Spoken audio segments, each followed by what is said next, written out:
for the next few weeks, we're definitely going to be talking about some films that may be getting some awards love in some of the categories. And there's definitely one today we're going to talk about that we think may get some awards love somewhere.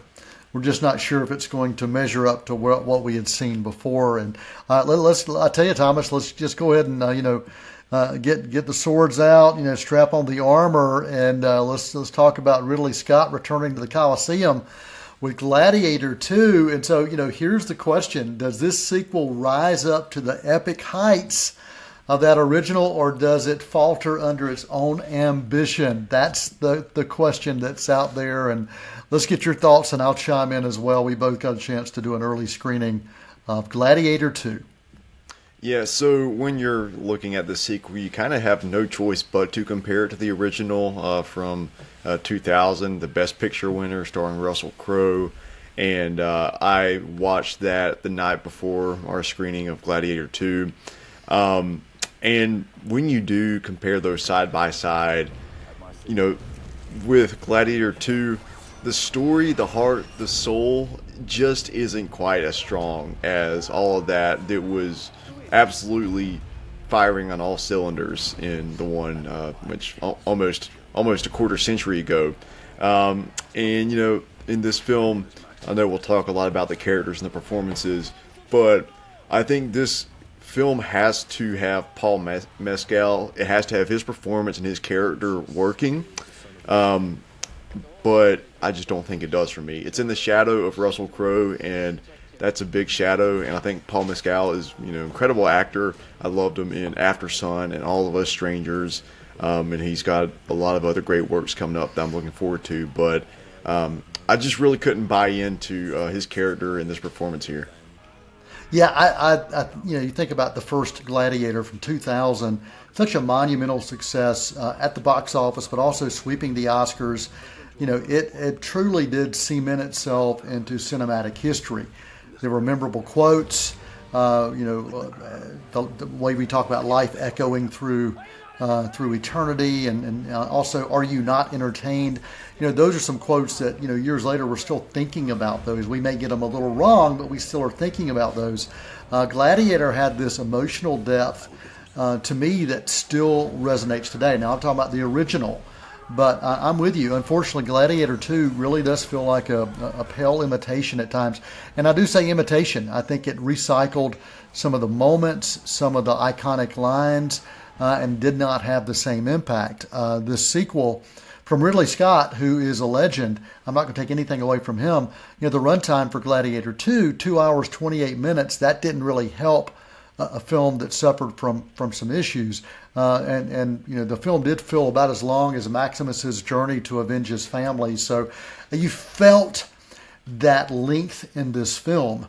And you had just previously rewatched Gladiator the night before this. And I'd like for you to kind of compare, because it was a long film too. So I'd love for you to just compare that aspect of sitting and watching two long films. Did you have that same feeling that I did, that this one felt long, but the original just didn't quite feel long? It kept you compelled.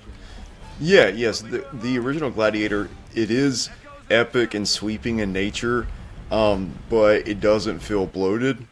I feel like this one does feel some of that bloat. It feels like it's trying too hard to be this, grand scale, sweeping, 2.5 hour epic film. And the original just didn't have to try that hard. It just felt natural in, just in the strength that it had. And I think that just really is kind of what it comes down to for this film. There's a lot of things that feels like it's trying too hard to do, that if it was actually going to be successful, it was going to feel more organic than it felt.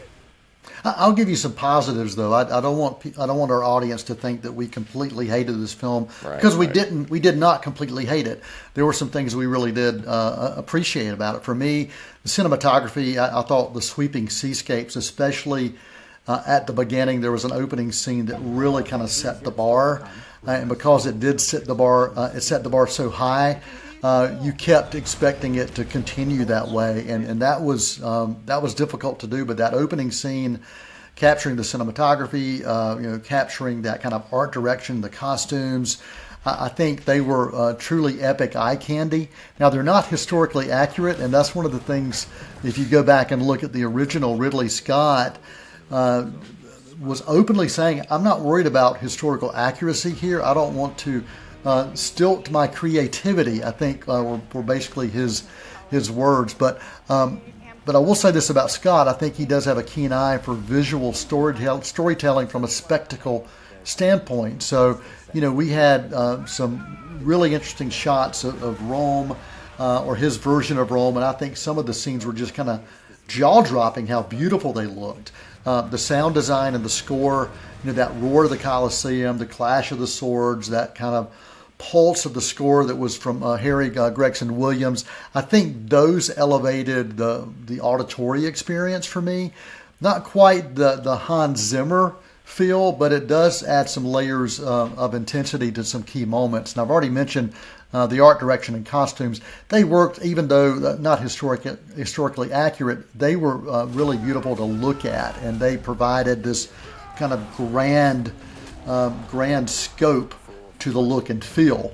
And man, Ridley Scott does not spare expenses of both the mind and the pocketbook for what he wants to do.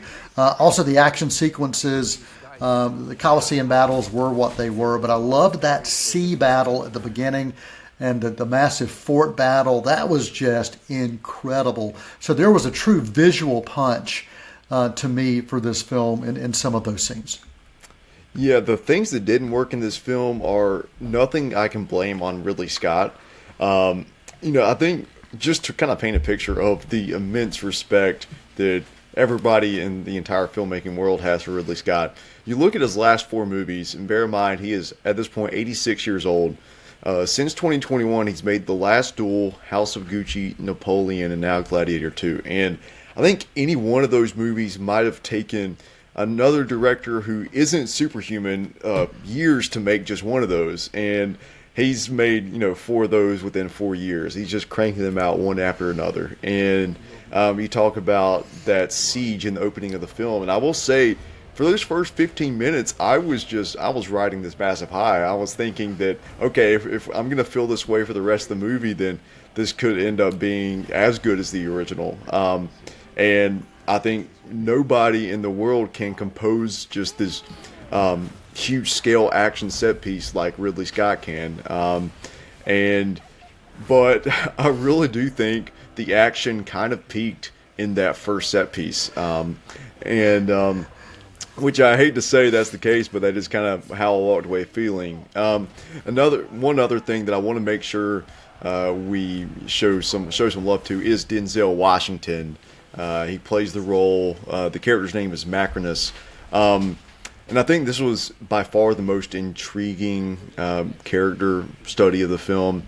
Initially, we think his role is going to be similar to the character of Proximo from the original that was played by Oliver Reed. But what I liked with this one is that it was not a retread of that character. And they took it in an unexpected direction. But that just kind of lends more to the disappointment of thinking, okay, if you can make a narrative decision like that is very compelling, why didn't you make more of those? Because I think that was the one character choice they made that had me walking away thinking, okay, that was something unique, that was something different. Whereas with the lead character, Paul Mescal's character, let's just say that there is a certain background with this character that is very uninspired, and I think there are plenty of other directions they could have taken them that would have made it more interesting, more thematically enriching, and maybe even taken him out of the shadow of Russell Crowe. And I think all of that would have recontextualized everything that we felt about him as a character. But they didn't do that. I think they played all their cards with Denzel Washington's character, and which is just kind of leaves you feeling, wishing for and wondering what could have been, Yeah, I agree completely. I'm with you. I think uninspired, predictable for the story. The emotional weight and depth of that predecessor wasn't there for this. The casting of Paul Mescal, as you mentioned, trying to fill Russell Crowe's Sandals, that's tough. And his like Shaq-sized sandals right there. that's right. And so his performance was really kind of understated, and to me, this is a film that demands, especially for the lead, it demands a commanding performance. There were a couple of times that there were these monologues that you would have expected to really reach into our heart and pull those heartstrings. And it was just like, okay. I just felt like it was kind of on cruise control.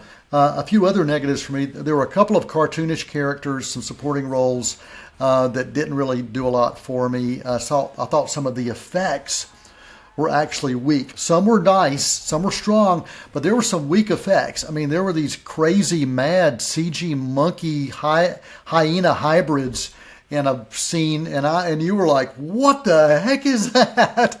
And then there was a decapitation where a character's walking around with the head, and it looked like a mannequin from the set of C19 TV. Yeah, that's what I was saying. Yes, those were your exact words. It looked like a mannequin's head from C19 TV. Thomas, Gladiator II just really lacked the energy and it lacked the heart. It had some technical achievements, but ultimately it felt hollow for me. And that emotional pull is really what I wanted. And that's what made the original Gladiator so memorable to me. Right, exactly. And so obviously this probably isn't going to be getting any major love from us as far as the screenplay categories or the best pictures, that kind of thing. But the craftspeople, the technical directors, the stunt people, all of them operating at incredibly high levels. So kudos to them, and I do think those throughout award season they will be getting some technical love for this film, which well earned in that regard. I just wish the rest of the film could stack up to that. But yeah, overall, I think I'm walking away from Gladiator 2 with a B-. And the one thing holding it up from going further down is Denzel and all the massive the epic action of it all. But other than that, yeah, just kind of still on it.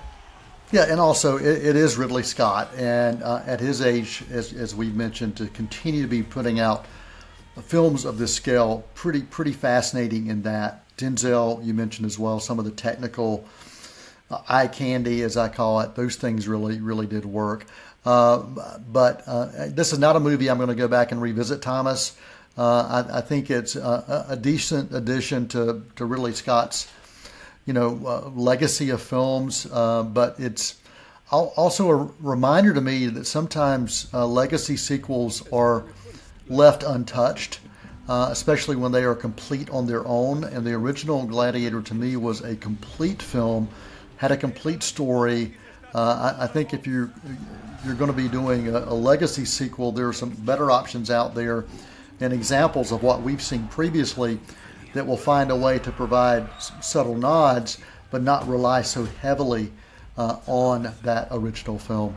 So for me, I think that Gladiator 2 still proves that Ridley Scott knows how to deliver spectacle.